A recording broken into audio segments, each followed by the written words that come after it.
Hi guys, আজকে আমি আমার ইনকামের টাকা দিয়ে মানে আমার স্যালারির টাকা দিয়ে আমি আমার বাবার জন্য একটা বালা কিনে এনেছি। তো চলো তোমাদেরকে দেখাই যে কেমন দেখতে হয়েছে বালাটা, কোনো দিনই।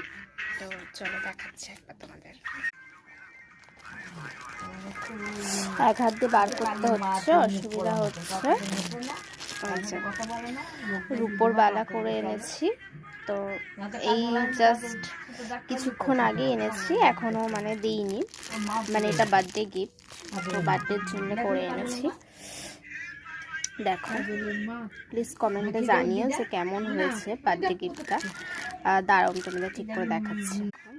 পাঞ্জাবি বালা বলে না, অ্যাকচুয়ালি পাঞ্জাবি বালা যেরকম হয় ঠিক এক্স্যাক্ট সেরকম। তোমরা জানিও যে কেমন হয়েছে। আমি তো দিতে পেরে খুব খুশি, কারণ এটা আমি ফার্স্ট টাইম যে এত টাকা দিয়ে আমি কোনো কিছু দিচ্ছি। তো প্লিজ কমেন্টে জানিও যে কেমন হয়েছে, মানে কেমন হয়েছে। আমি তো দিতে পেরে খুব খুশি হয়েছি। টাটা।